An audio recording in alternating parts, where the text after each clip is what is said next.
Olá, meus amigos, este é mais um Fala Carlão que promete. Esse Fala Carlão, sempre eu digo para vocês que é na prateleira de cima do agronegócio, mas hoje eu vou falar aqui com um grande amigo, com quem eu já falei outro dia, nesse mesmo formato aqui do Skype, o Marcelo Prado. O Marcelo Prado, que é um grande amigo e uma das cabeças mais brilhantes que o agronegócio já foi capaz de produzir. Ô Marcelo, obrigado pela sua presença em mais este Fala Carlão e a sua disponibilidade de agenda e nos atender, viu? Ô Carlão, tudo bem com você? Tudo bem com seus espectadores? Você sabe que estar com você, falar com você é sempre para mim uma honra, um privilégio. E sempre que você me convidar, o seu amigo aqui estará pronto a te atender, viu? Maravilha. Mas, querido, deixa eu te falar. Eu queria. Hoje a gente vai ter uma conversa diferente aqui. Não é uma conversa para falar de agronegócio, não é uma conversa para falar de business. É muito mais uma conversa que eu queria. A gente está tendo bastante tempo para poder refletir, para poder pensar, para poder encarar esse novo mundo que eu não diria que vem por aí, ele já está aqui, né? Eu nunca convivi tanto comigo mesmo como eu estou convivendo nesses dias. Estou aprendendo a me conhecer melhor, eu estou aprendendo a entender as coisas que eu valorizo, a olhar para dentro da gente. Eu queria que você contasse, a gente vai falar um pouquinho de todas as nossas histórias. Eu quero que esse Fala Carlão seja muito mais um bate-papo entre nós dois e para falar, inclusive, de superação. E eu queria saber como é que você está entendendo esse tema. Antes da gente entrar em papos ainda mais profundos, eu queria que você me falasse um pouquinho de como você está vendo esses dias. Ô Carlão, são momentos ímpares nas nossas vidas. O ano de 2020 vai ficar para a história daqui 100 anos, daqui 200 anos. Do mesmo jeito que a gente cita as guerras mundiais, do mesmo jeito que a gente cita a crise da Bolsa de 1929 e etc, etc, esse ano será lembrado, né? Então, eu posso dizer que nós estamos tendo o desprazer ou o privilégio para alguns e desprazer para outros de estar aqui vivendo ao vivo esse momento, né? E sentindo os impactos de tudo que está acontecendo, não só no país, como também no mundo, né? Então, hoje, todos nós, o grande incômodo que todos nós temos é um negócio chamado incerteza, né? Nós não sabemos quando isso vai acabar, nós não sabemos o tamanho do impacto disso nas nossas vidas, nos nossos negócios. Todos estão sendo impactados, uns mais, uns menos. O muito rico está preocupado com o dinheiro que ele está aplicado e que está dando rentabilidade negativa. Aquele que não tem dinheiro está preocupado se vai conseguir honrar os compromissos. O que está empregado está preocupado se não vai perder o emprego. E o empresário está preocupado se vai conseguir preservar os empregos, ou seja, é uma preocupação contínua na mente de todos nós. E na minha opinião, Carlão, o primeiro passo que nós precisamos ter para a gente vencer esse desafio é aprender a gerenciar a incerteza dentro do coração e dentro da mente. E a incerteza está aí, ela faz parte das nossas vidas. Por exemplo, eu quero te contar aqui, como hoje é um programa diferente, eu quero te contar alguns exemplos da minha vida pessoal que foram marcantes na minha vida. Por exemplo, aos 8 anos de idade, eu tive um diagnóstico dizendo que eu tinha um problema na retina e que eu ia perder totalmente a minha visão. E à medida que foi passando o tempo, a minha visão foi decaindo, foi decaindo. Quando eu fiz 18 anos, que eu estava com cerca já de 30% da visão, eu tinha um sonho naquela época. Eu imaginava que o ano 2000 seria um ano marcante para todos nós, né? Então, eu com 18 anos, lá em 1974, né? eu preocupado como é que ia ser o ano 2000. E aí eu perguntava assim para mim, será que eu ainda estarei enxergando nessa passagem de ano do milênio? Como que vai ser o ano 2000? E aquilo ficava na minha cabeça, cara, assim, se eu ia chegar no ano 2000 ainda enxergando ou não. E graças a Deus, com 10, 15% de visão, eu cheguei ao ano 2000, pude ver os fogos, claro, de forma limitada, pude ver a alegria das pessoas, pude ver. Eu tive o privilégio de passar a passagem de ano na casa de um amigo, na praia, lá na Praia da Baleia, com um amigo Marcos Ferreira, de São Paulo, com a família dele, os amigos dele.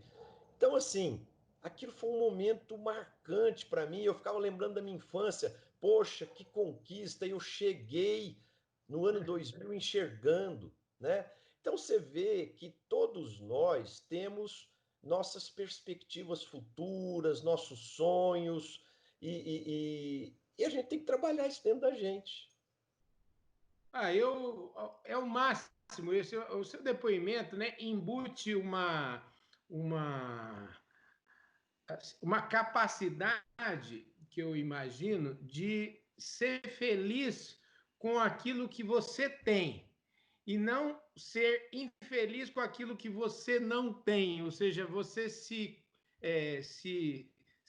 realizar com aquilo que você tem. Ou seja, você falou em 10% da visão, quer dizer, você, em vez de ser uma pessoa, se tornar uma pessoa ácida, porque você não tem 90% da visão, você se torna uma Não, pessoa. não. Né?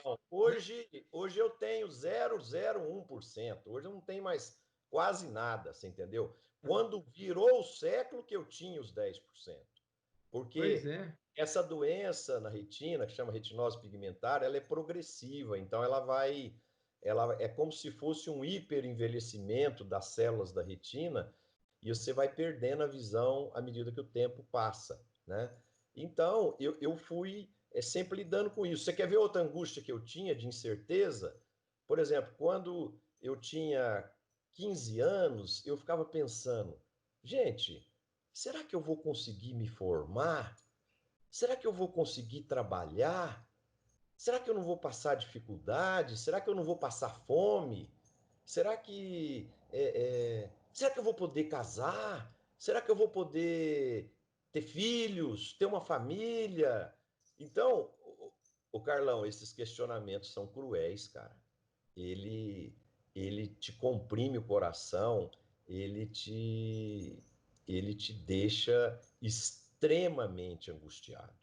Da mesma forma que muitas pessoas hoje estão pensando: será que a minha empresa vai conseguir sobreviver? Será que eu vou conseguir terminar essa crise inteiro ou vivo? Né? E eu vivi com essa doença que eu tinha, eu vivia com todos esses pensamentos ruins na minha cabeça, tá?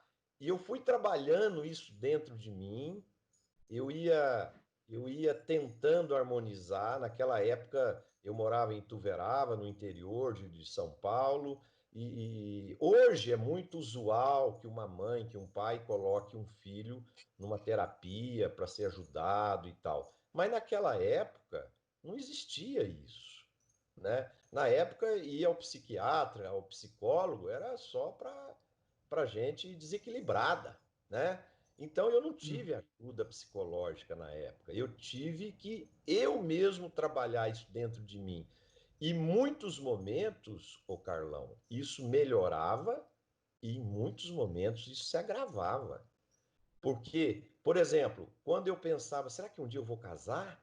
Né? Eu pensava assim, aí eu começava às vezes a aproximar de uma moça, eu percebia que eu era um cara agradável, que eu era um produto competitivo, mas, mas a questão do problema de visão, eu, eu entendo que para muitas moças, potenciais candidatas na época a me namorar, elas pensavam, pô, mas será que esse cara vai ser alguém na vida? Será que ele vai conseguir vencer essa limitação?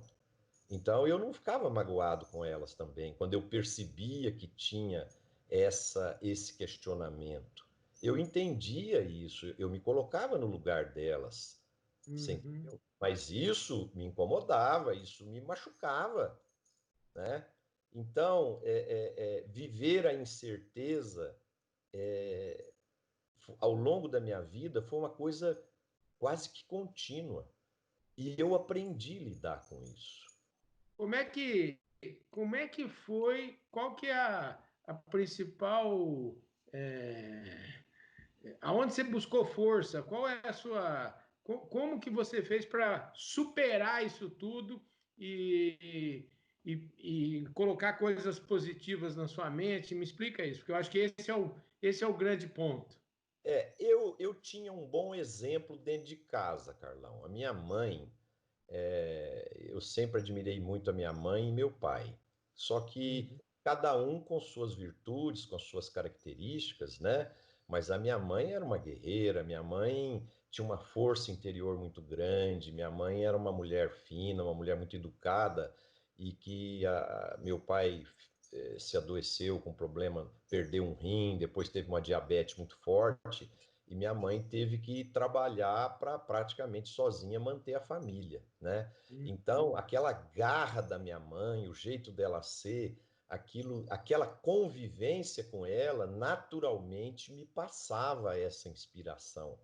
Você entendeu? uhum, Então, eu peguei muita inspiração da minha mãe e muita força interior. Outra coisa bacana, cara, que me ajudou a ser forte foi as derrotas. As derrotas, o preconceito, a discriminação, o bullying. Naquele tempo não tinha esse nome, bullying, né? E agora eu vou falar uma questão polêmica aí para você. uhum. Hoje em dia, as escolas punem muito o bullying e proíbem muito as brincadeiras que as crianças fazem e tal. Eu diria para você que muitas vezes, quando eu sofria bullying, eu chegava em casa e chorava sozinho no meu quarto. Só que aquilo me fez ser mais duro, me fez ser mais resistente, você entendeu? Então, eu penso assim, quando as escolas hoje super protegem as crianças, essa superproteção, ela não vai estar na vida da criança para sempre. E uma hora ela vai sofrer pressão do sistema, do mercado, da sociedade, do vizinho, e parece que ela fica sem anticorpos, né? E eu me lembro muito bem, uma vez que eu comecei a trabalhar no Grupo Algar, e aí eu fui morar numa fazenda, eu fui abrir, na época a gente estava abrindo cerrado para plantar soja, isso em 1978, e, e eu dormindo no alojamento lá com os trabalhadores, comendo marmita, aquela vida dura. Muitas vezes eu fraquejava, Carlão. Eu É. chorava à noite, eu comigo mesmo, e eu pensava, gente, será que eu estudei 17 anos para isso aqui? Será que é isso aqui que é minha vida? Isso é meu futuro? Né? Mas aí, ao mesmo tempo, eu pensava duas coisas. Eu trabalho numa grande empresa, numa excelente empresa, e se eu mostrar o meu valor, eu posso crescer. E o segundo ponto que me confortava era quando eu lembrava que as moças que eu namorei, ou que eu paquerei, ou que não quiseram continuar comigo, por duvidar do meu potencial futuro, aquilo me fazia ficar forte. Porque eu não tinha que provar nada para ninguém, mas eu tinha que provar para mim mesmo que eu era capaz. Entendeu? Então, é por isso que eu acredito que as derrotas, as dores, o bullying, às vezes a discriminação, aquilo te faz mais forte. Se você souber trabalhar isso dentro de você. Pois é, o fio aí que separa essa é você saber trabalhar isso.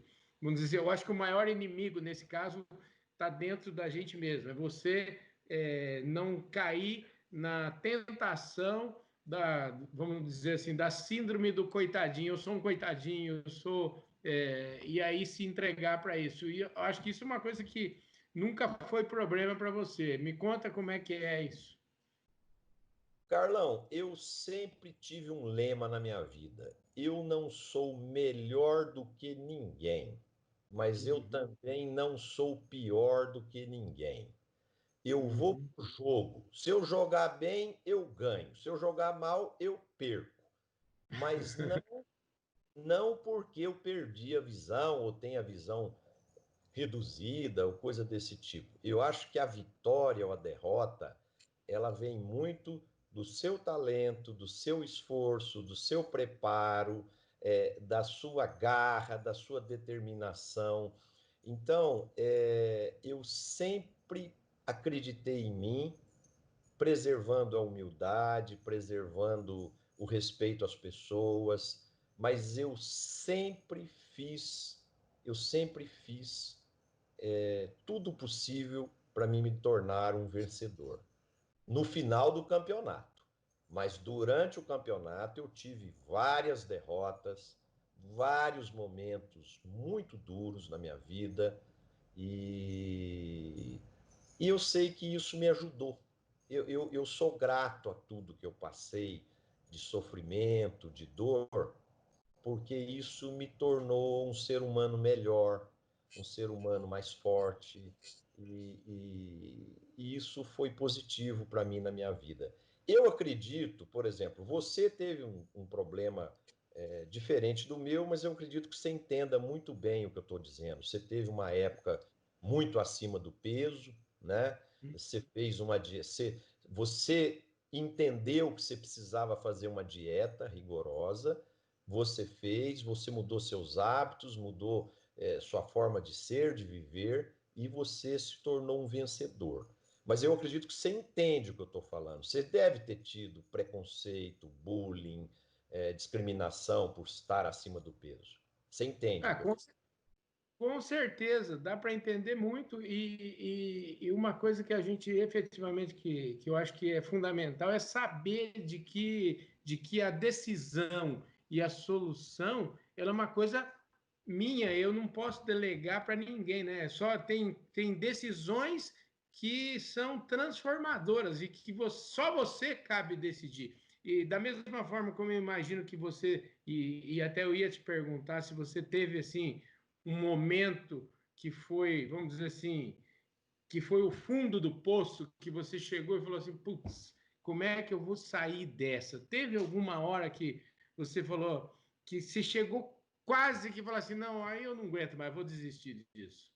Eu tive vários momentos no fundo do poço, Carlão, porque eu sou um ser humano e eu entendo que todos nós seres humanos, a vida, ela não é uma reta, ela é como se fosse a curva de um eletrocardiograma, né? Então as coisas começam a dar certo, você vai lá para cima, de repente muita coisa dá errado, você vai lá para baixo, depois você sobe, depois.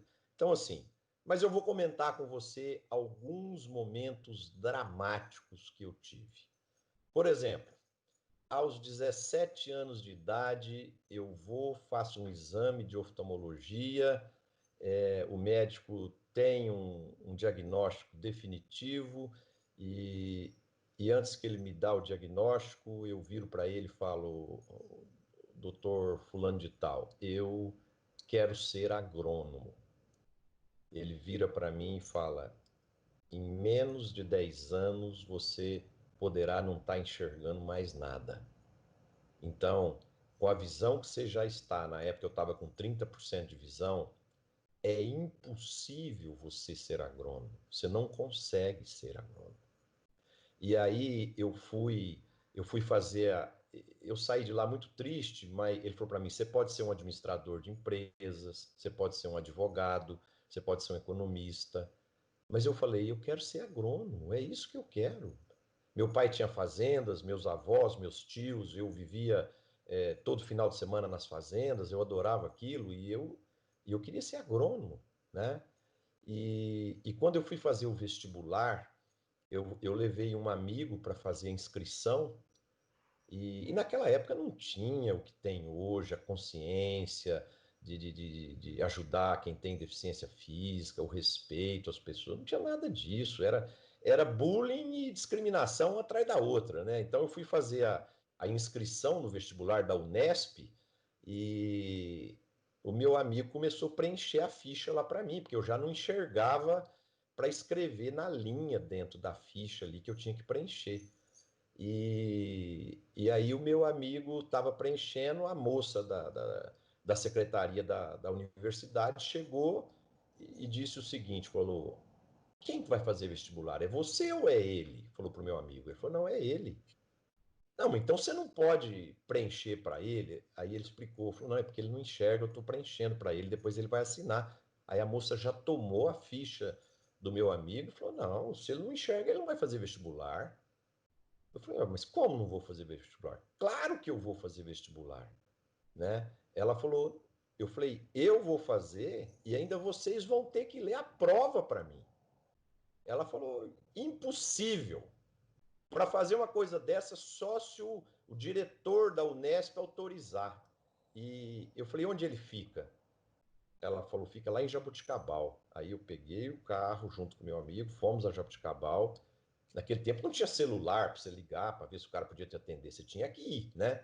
Fui lá, aí expliquei o problema, a secretária falou: não, ele vai te atender. E ele me atendeu, foi uma pessoa encantadora. Falou para mim assim: você terá a sua oportunidade. E se você for um bom aluno e estiver preparado, você será muito bem-vindo aqui na nossa faculdade. Eu vou botar. Naquela época eram 5 dias de vestibular, e eu lembro que ele me disse que iria colocar um professor por dia para ler para mim, porque ele falou: ó, pelo pouco que eu conversei com você, você é um cara envolvente, e se eu puser o mesmo professor todos os dias, do segundo dia em diante, ele vai estar te ajudando a fazer a prova, né? Ele brincou comigo. E aí eu fiz a prova, entrei em nono lugar. Não foi fácil para mim fazer a faculdade.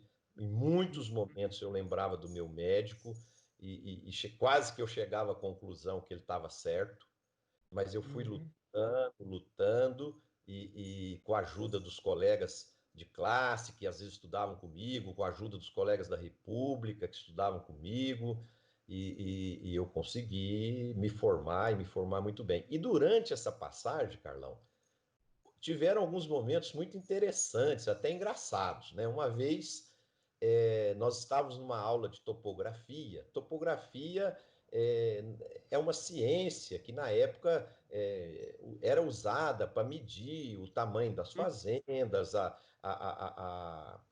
Usava o teodolito. exatamente. E o teodolito era um equipamento lá com um tripé que a gente nivelava lá. Aí ficava Uhum. um lá na luneta e o outro a 100, 150 metros de distância, segurando uma régua para que a gente Uhum. lesse lá o número na régua, punha na caderneta de campo e depois calculava lá as curvas de nível, calculava o tamanho da fazenda e assim por diante.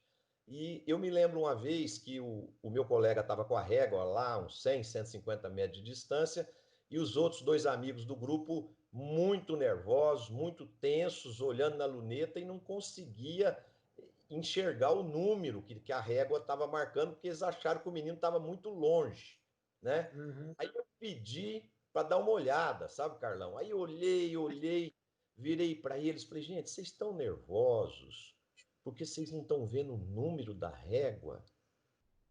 E eu que não estou vendo nem a régua?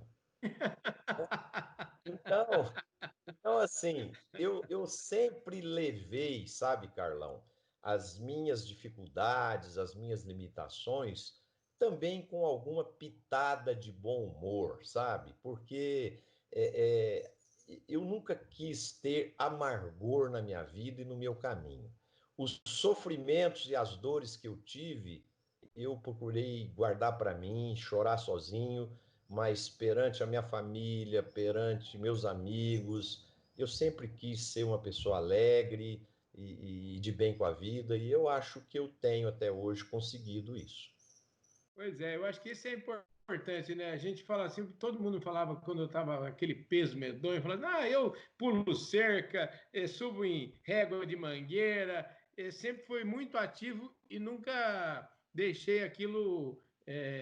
Eu sempre falo que o importante é a gente saber rir dos nossos problemas, né? Das nossas dificuldades, né? A gente saber tirar um proveito e saber sorrir para a vida aí, né? Carlão, isso que você está falando é um negócio muito interessante. Agora, para a gente exercitar bem isso, a gente precisa saber ouvir, sabe? Tem muitas vezes que você lê um livro, o livro te passa uma mensagem tão bonita, só que aquilo entra no ouvido esquerdo e sai no direito e você não muda em nada. Às vezes, um Uhum. amigo vem, te dá um feedback, te dá um toque, aquilo entra no ouvido, sai no outro e você não muda em nada. Então, eu penso assim: uma das coisas que me ajudou muito na minha vida é ser uma pessoa extremamente humilde para ouvir os feedbacks e ouvir as pessoas. Eu me lembro muito bem de uma outra história aqui que eu quero compartilhar com você e com nossos espectadores. Nós estávamos numa crise financeira no Brasil tremenda, uma inflação gigantesca. Eu tinha 33 anos de idade na época e, e eu tinha comprado um apartamento num prédio em construção. E a previsão de término do prédio era 30 meses. Eu peguei um economista na época, mostrei o dinheiro que eu tinha, ele fez as contas para mim e falou: você aguenta os 30 meses. Eu sei que eu entrei nesse desafio e passaram-se os 30 meses. Realmente o meu dinheiro durou os 30 meses, só que o prédio não ficou pronto e ainda faltava mais 24 meses. E meu dinheiro tinha acabado e a prestação do apartamento era maior do que o meu salário. E eu precisava do meu salário para bancar. Eu era casado, eu tinha 2 filhos e eu precisava bancar a minha família. Então eu entrei num processo de estresse violentíssimo, mas assim, eu não dormia um segundo à noite. Eu estava ficando, e a pessoa que não dorme vai ficando debilitada, eu estava ficando acabado. Um dia eu fui na casa do meu ex-sogro e, e ele me viu naquela situação, e ele era uma pessoa muito humilde, uma pessoa muito simples, mas muito observador e muito sábio. Aí ele falou um negócio para mim que foi muito importante para mim. Ele falou: Marcelo, você é um rapaz inteligente, talentoso, só que se você não fizer algo, você vai morrer de infarto a qualquer momento. Então, se eu tivesse o seu lugar, sabe o que eu faria? Eu iria ali na esquina agora, pegava esse apartamento e dava ele de presente para o primeiro que passasse. E aí, e aí você ia livrar de um incômodo, você ia voltar a dormir, você tem um bom emprego, você trabalha numa boa empresa, você ia ganhar outro dinheiro aí para frente e ia virar essa página. Mas se você continuar a descer, você vai morrer, cara, né? Aí no dia seguinte eu passei a mão no telefone, liguei para um corretor, falei para ele: vende esse apartamento pelo preço que você achar. Eu lembro direitinho que o cara vendeu pela metade do preço que eu tinha já investido. Só que como a crise estava tão grande, com aquele Uhum. dinheiro, com o mesmo dinheiro, eu comprei uma casa maior que o apartamento, só que ela estava bastante estragada, vamos dizer assim, por dentro. Tinha ficado muito tempo alugada. Aí eu fechei a Uhum. casa, deixei um ano ela fechada, daí ganhei um bônus lá da empresa, com o bônus reformei a casa, passei a morar na casa antes do que as pessoas que estavam empreendendo o tal apartamento que eu contei para vocês, e a minha casa Uhum. melhor do que o apartamento. Então, muitas vezes, Carlão, a gente deixa determinados problemas consumirem a gente de uma forma muito cruel. Então, nós temos que saber o seguinte: a minha saúde física e mental ela precisa estar em primeiro lugar. Entendeu? Show. Muito bom. Porque senão você não chega lá onde precisa ir, né? Ô Marcelo, é o seguinte, eu sempre, quando me refiro a você, já te disse que eu sempre gosto muito de falar de você, porque você é uma pessoa super top de linha, como eu sempre falo, prateleiraça de cima, então é uma referência, você é uma referência para mim. Eu queria saber o seguinte, quem é o Marcelo Prado na vida normal aí? O profissional a gente já sabe, um homem de sucesso, tem uma empresa de referência, mas eu queria que você falasse um pouquinho de você, Marcelo. Você tem quantos filhos? Quantos anos? Eu já fiz uma conta que você deve ser de 56, é isso? Fala aí É, para nós. é isso. Ô, Carlão, eu tô com 64 anos, eu sou casado com a Camila há 22 anos, eu Uhum, tenho 5 filhos. O uhum, primeiro, o Guilherme, que mora na Austrália, é casado com a Chelsea, que é inglesa. O Guilherme resolveu viver lá na Austrália. É um excelente profissional, bem-sucedido, um filho maravilhoso. E ele trabalha na Apple, mora em Sydney. Tem hoje uhum. 36 anos. O João Paulo tem 30 anos, 32 anos. Ele trabalha comigo, formado em administração, trabalha comigo lá na M Prado. Ele cuida da área dos agricultores, da consultoria para os agricultores.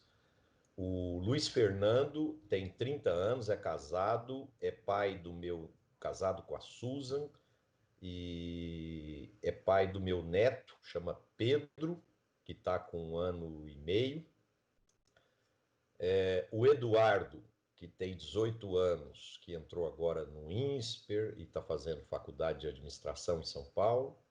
Entrou também em 3 universidades americanas e agora ele tem agora até o final do mês para decidir se vai estudar lá em São Paulo ou se vai para os Estados Unidos.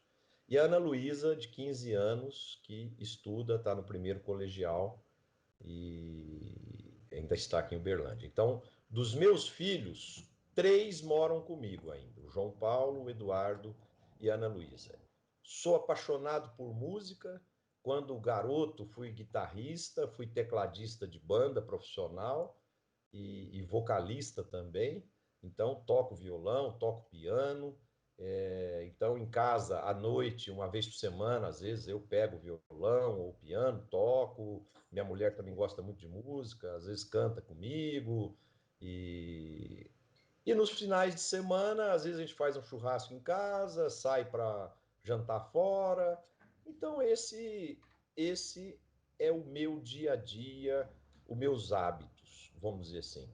E tem também uma grande paixão que atualmente está bem ameaçada, né?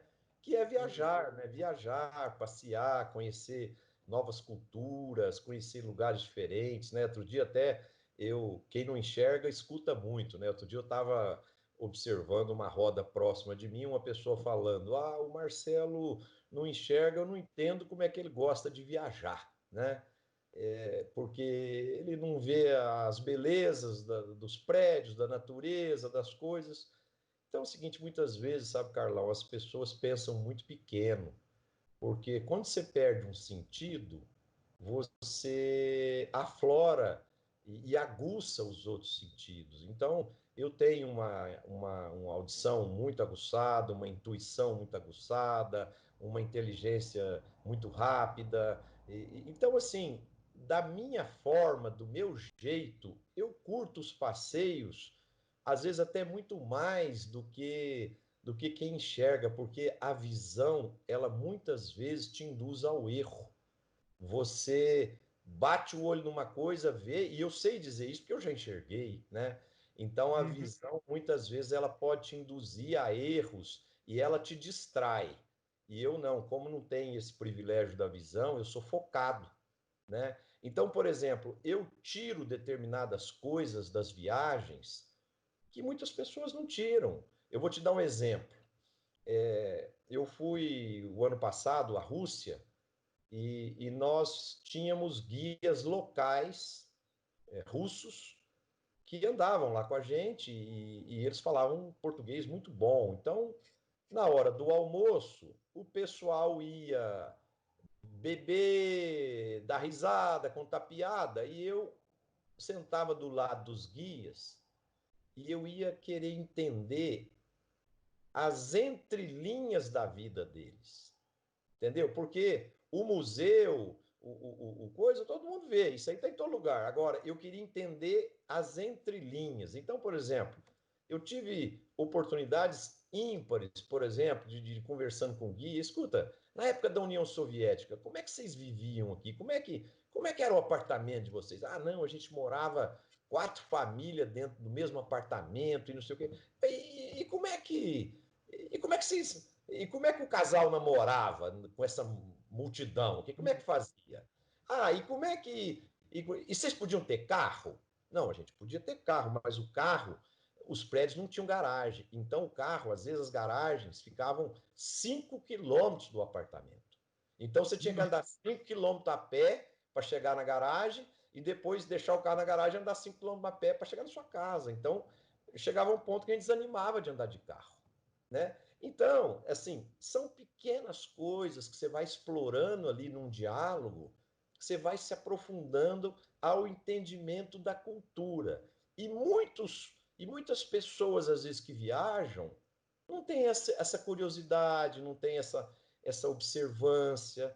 Então, eu sou apaixonado por viajar, espero que essa crise, esse momento de isolamento passe rápido, para que a Uhum. gente possa novamente ter esse privilégio. Ô Marcelo, você sabe que você, de certa forma, até já respondeu isso, mas é uma coisa que me impressiona demais. E aí eu acho que é como você lida com essas, com algumas dificuldades. Eu sempre costumo falar o seguinte: eu falo para meus amigos, a seu respeito, quando eu tenho que falar, eu falo assim: olha, o Marcelo, ele enxerga muito mais do que eu queria enxergar, só 5% do que ele consegue enxergar. E eu vejo que quando, por exemplo, pequenas coisas, eu te mando um vídeo.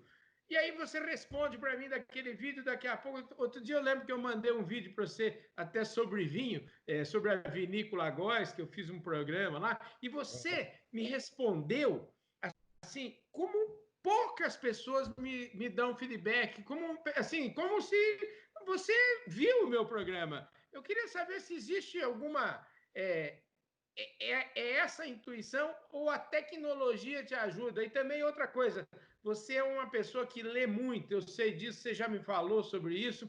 Eu queria saber como que a tecnologia te ajuda, se a tecnologia ajudou você, a questão dos livros, como é que você faz?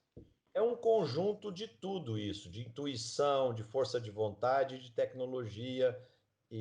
Por exemplo, eu uso o iPhone da Apple, ele tem uma facilidade, né? Você entra ali em ajustes, geral, acessibilidade e ativa um software que chama Voice Over. Então, o Voice Over, ele faz tudo para a pessoa que não enxerga. Então, ele lê o e-mail, ele lê o WhatsApp, se você me manda uma foto, ele não consegue narrar tudo que está na foto. Mas como eu tenho o Carlão lá identificado, ele vai falar assim: 4 pessoas num ambiente externo, ao ar livre, sendo que um deles é o Carlão, entendeu? Diga.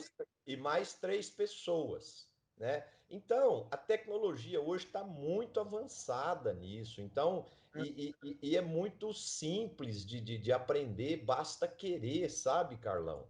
Então, isso é muito simples. Agora, existem outras coisas. Por exemplo, outro dia uma pessoa estava comentando comigo, né? Falou, estava lá no meu escritório e esse amigo estava comentando comigo, falou, Marcelo, outro dia eu caí numa roda, as pessoas estavam dizendo o seguinte, o Marcelo fala que não enxerga, isso é meio de vida dele, porque ele enxerga. É o seguinte, as roupas dele, as roupas dele estão sempre combinadas. O cinto Uhum. combina com o sapato. O, a mulher dele é bonita. O carro dele é bonito. A casa dele é bonita. Não sei o quê. O escritório dele é bonito. Então é o seguinte, as pessoas têm um conceito que quem tem deficiência ou quem tem limitação tem que ser tudo de ruim, sabe, Carlão? E o mundo não é assim. Eu acho assim, se você for bom de bola, batalhar e lutar, você pode conseguir coisas boas, né? Agora, eu tenho minhas formas. Por exemplo, nunca vai acontecer de eu colocar um sapato direito marrom e o pé esquerdo preto. Por que que isso nunca vai acontecer? Porque eu nunca compro um sapato igual de duas cores. Eu Hum, sempre tenho sapatos em formatos diferentes, que eu toco, eu sei que aquele sapato é tal sapato. Eu tenho o meu andar de sapato preto, o de marrom e o de tênis. Por exemplo, as minhas camisas são guardadas no guarda-roupa em forma crescente. O branco, depois o bege, depois o rosa, depois o azul, depois não sei o que, até chegar no preto, né? Os cintos pretos eu guardo do lado esquerdo, o cinto marrom eu guardo do lado direito. Então, eu não preciso de ninguém para me falar que eu tô com o cinto preto e a calça preta. Eu não preciso de ninguém para me falar que a minha calça está combinando, porque eu vou lá e eu pego no lugar certo. uhum. Então, são adaptações que a gente vai tendo ao longo da vida para superar aquela determinada limitação, né? Então, se você trabalhar bem isso, você quase nem sente. Ó, eu vou te ser muito sincero. Se você perguntar assim para mim, Marcelo, você tem vontade de voltar a enxergar bem? E eu diria para você, eu não sei. Uhum. Porque uma vez eu assisti um filme que eu até recomendo para quem não assistiu, chama A Primeira Vista. É a história de Uhum. uma pessoa que não enxergava, fez uma cirurgia e voltou a enxergar. Não vou contar detalhes, porque senão vai perder a graça de assistir o filme. Mas o que que eu posso dizer por mim? A perda progressiva da visão me fez ser um homem muito melhor, como ser humano, como pai, como marido, como profissional, como colega de trabalho, como líder. Me fez ser mais humano, mais humilde, respeitar mais as pessoas. E tudo isso me deu uma série de privilégios, o Carlão. O carinho que meus filhos têm comigo, talvez se eu não tivesse esse problema. Por exemplo, o Eduardo, meu filho, que ligou aqui o computador para a gente falar, ele, Uhum. ele vai para casa da namorada. Ele está esperando acabar nosso bate-papo, depois ele ir. Entendeu? Porque se Entendi. cair a ligação, ele precisa vir aqui retomar a ligação para mim e tal. Quer dizer, então, eu tenho o carinho dos meus filhos, da minha mulher, dos meus amigos, assim, de uma forma muito diferenciada. E, e, e eu me lembro, pelo filme, que só isso que eu quero falar do filme, para também não tirar a emoção, que o cara volta a enxergar e ele vai se tornando um ser humano pior, sabe? Entendi. E eu Entendi. não gostaria de ser um ser humano pior, eu quero ser sempre um ser humano melhor. Maravilha. Ô Marcelo, a gente pode ficar falando aqui o resto do dia aqui, viu? É uma maravilha falar com você. Eu queria te agradecer imensamente. Eu queria fazer uma última pergunta que eu queria linkar um pouquinho. Como que tudo isso e aí você pode aproveitar também para contar um pouquinho da história da M Prado, um pouquinho do seu lado profissional. Você já falou que é agrônomo, você já falou que trabalhou na Algar. Eu queria saber um pouquinho quando é que foi essa decisão de se transformar no consultor de sucesso que você é hoje e o tanto que essa história toda de vida teve papel fundamental, relevante nessa transformação e nesse sucesso que você tem na sua vida profissional. O Carlão, eu trabalhei na Algar por 21 anos e a Algar foi o grande amor da minha vida profissional. Eu, Uhum. Eu era muito feliz lá, me realizava profissionalmente, eu tinha uma autonomia ímpar, ímpar. Eu tomava decisões, eu me tornei presidente da empresa e aquilo era como se fosse meu, né? Uhum, Eu tocava e cuidava daquilo como se fosse meu. E um certo momento veio um ano de crise, veio um novo CEO geral e ele resolveu uhum. fazer uma reestruturação e eu perdi o meu emprego. E eu nunca havia me preparado para um plano B, porque eu era amigo da família, eu sou muito amigo até hoje do presidente Luiz Alberto Garcia, que é uma pessoa que eu admiro e gosto muito. Fantástico. Já deu entrevista para o Fala Carlão, É inclusive, uma um pessoa, espetáculo.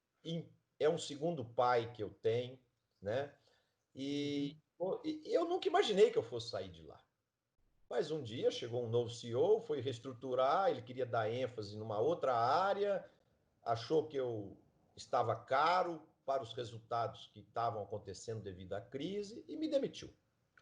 uhum, E uma coisa que foi muito marcante para mim, eu sinceramente, quando eu cheguei para minha mulher e contei que eu tinha sido demitido, se eu tivesse recebido uma notícia que eu tinha uma semana de vida, eu acho que eu não estava tão mal quanto eu estava aquele dia.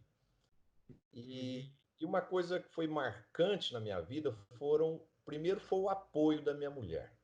Falou, uhum, Marcelo, você só perdeu seu emprego, mais nada, o mundo não acabou, não, né? E o segundo ponto que foi muito importante para mim foi um telefonema do Sérgio Barroso, que era presidente da Cargill, nosso concorrente na época, mas me acompanhava à distância. E ele me ligou, falou: "Ó, o mercado já divulgou que você está saindo da Algar, tal, e eu quero falar um negócio para você. Você vai descobrir agora que você é muito melhor do que você pensa que é. E eu vou te dar uma sugestão. Não tome nenhuma decisão agora, espere aí uns 30 dias. Eu sei do amor que você tinha pela empresa e você deve estar de cabeça quente, então reflete, deixa baixar a poeira para depois você definir o que você vai fazer. E aí, depois que passou essa quarentena aí de pós-perda do emprego, eu comecei a refletir o que eu ia fazer. E a primeira decisão que eu tomei é que eu não queria mudar de Uberlândia. Eu gostava daqui e eu queria continuar vivendo aqui. E uma das formas de viabilizar isso era eu montar o meu próprio negócio. E aí eu comecei, poxa, mas montar o quê? Aí eu comecei a pensar em consultoria, porque na minha época de Algar nós tivemos consultoria das maiores do mundo e eu convivi com muitos consultores, grandes gurus americanos, então eu aprendi muito sobre consultoria. E um outro fato que foi marcante, a Algar, por cerca de 10 anos, ela vivenciou um processo de reestruturação que ela teve uma virada ímpar na época, de 89 a 99, e ela era muito convidada para eventos, congressos, convenções, para a gente contar o nosso case de reestruturação. uhum. E eu era um dos três que o presidente mandava representar a empresa. Então, de tanto fazer palestra, eu fui aprendendo a fazer, né? Hum, Fui desenvolvendo uma nova habilidade. Então, quando eu montei a consultoria, eu pensei, eu vou fazer três coisas. Eu vou ser consultor, eu vou dar aula de MBA, comecei a dar aula de MBA para a USP, para a GV e para o IBMEC, na época. E vou fazer palestra. Então, assim começou a M Prado. Num primeiro momento, eu imaginei que o nosso trabalho seria mais local e regional, mas logo a gente percebeu que para que a gente pudesse crescer e avançar, nós tínhamos que ter uma atuação nacional. E outra coisa que foi muito marcante, viu, Carlão? Num primeiro momento, nós quisemos copiar o modelo de consultoria americano, que os caras usavam os ternos azul marinho, bolsa executiva e tal. E só que o nosso sotaque é de gente do interior, né? Então uhum. aquela vestimenta não combinava com o sotaque. E aí, um dia saiu uma reportagem na Veja que falava que o grande Brasil e o êxito do Brasil estava no interior, e que era o interior que iria segurar o desenvolvimento do país. Então foi aí que, ao ler essa reportagem, eu entendi que nós precisaríamos assumir o nosso lado caipira, o nosso lado interiorano. E nós passamos a nos posicionar o seguinte, como uma consultoria do interior, que conhece o interior, que sabe falar a língua do interior, e que nós éramos a melhor opção do mercado para atender as grandes empresas que precisavam entender do interior. Então, isso fez um diferencial muito grande, fez a gente crescer. Hoje, hoje a gente praticamente tem clientes no Brasil todo, em todos os estados, temos um time aí de 100 pessoas trabalhando conosco, entre cerca de 20 funcionários e 80 consultores, e graças a Deus somos um dos principais nomes aí na área de consultoria no mundo do agronegócio brasileiro. Olha E só, hein? E temos sonhos grandes, viu, Carlão? Estamos investindo fortemente agora em digitalização, em ferramentas digitais. Nos próximos dias vamos estar divulgando aí novas parcerias. Queremos intensificar uma atuação internacional e estamos com muitos planos e muitos sonhos.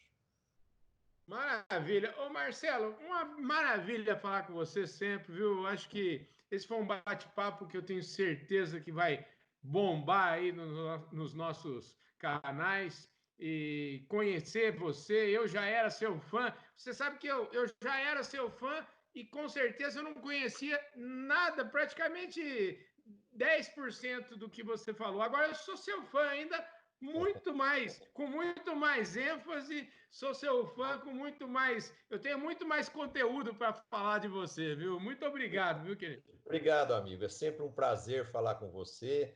E esses momentos aqui foram muito prazerosos.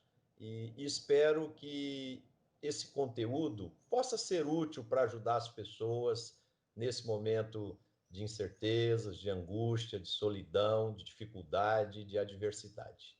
Se de alguma forma algum desses exemplos, dessas histórias que eu passei puder contribuir com as pessoas, eu vou ficar muito feliz. E eu queria aproveitar a oportunidade, Carlão, de passar aqui meu Instagram e meu Facebook. Quem quiser me acompanhar aí é Marcelo Prado 3311, é o Instagram, e o Facebook Marcelo Prado. E a gente está sempre colocando algumas mensagens, algumas entrevistas, eu procuro trabalhar nas mídias sociais com coisas pessoais, profissionais, ou fazendo um mix, né? Mas é isso, amigo. Obrigado aí por tudo e conte sempre comigo. Eu conto sempre com você, viu, Marcelo? Olha, eu queria que você fechasse esse assunto, é sempre muito instigante. A gente está vivendo um momento que eu reputo uma oportunidade de reflexão, assim, que a gente nunca teve, né? Eu tenho certeza que eu saio, já sou uma pessoa completamente diferente da pessoa que entrou nessa quarentena há um mês atrás. E eu queria saber de você o seguinte: como que você imagina, como que você enxerga que o mundo vai estar a partir de agora? O que o Marcelo Prado já é a mais do que ele era há 30 dias atrás? Marcelo Prado é uma pessoa mais família, mais simples, mais humilde, mais consciente que é importante ser solidário, ajudar as pessoas, estar ao lado das pessoas e tentar fazer algo pelo próximo. Eu acredito que o mundo será daqui para frente um mundo mais simples. Todo planeta estará mais pobre, tá? Será necessário novos hábitos, novas formas de interagir, novas formas de ser solidário, de ser e pessoas que tiverem conteúdo humano, que tiverem valores, são aquelas que vão se destacar. daqui para frente, porque nas empresas o maior valor vai ser, acima de tudo, além de você ser um bom profissional, você tem que ser mais do que isso. Você precisará ser um grande ser humano. Então, É isso se aí. você deixar aflorar isso em você, e quando eu falo você, não é só você, não, Carlão, é você que está nos assistindo. Aham. Deixe aflorar o seu lado ser humano. O mundo será muito mais humano daqui para frente.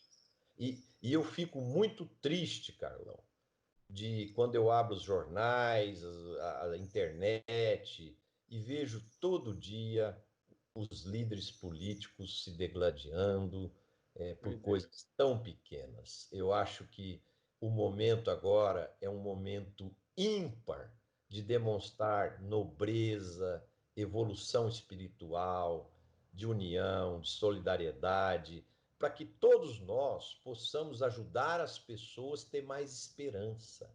Porque o mundo hoje está carente de esperança. As pessoas precisam sentir no seu coração mais esperança, tá? E os líderes que souberem agir assim são aqueles que vão conquistar a admiração dos seus seguidores, dos seus funcionários, dos seus eleitores, seja quem for, né? Agora, infelizmente, ainda não está acontecendo isso no nosso país. E como eu sou um eterno otimista, eu espero que isso mude enquanto é tempo. É isso aí, gente. Muito obrigado. Eu falei aqui com o Marcelo Prado, que deu um show aqui, como sempre. Marcelo trazendo a sua inteligência, dividindo a sua inteligência, a sua história de vida fantástica com todos vocês. Esse é um Fala Carlão que é prateleira de cima como nunca. Muito obrigado, viu, Marcelo? Um forte abraço para você, viu? Um abraço a você e um abraço a todos, Carlão.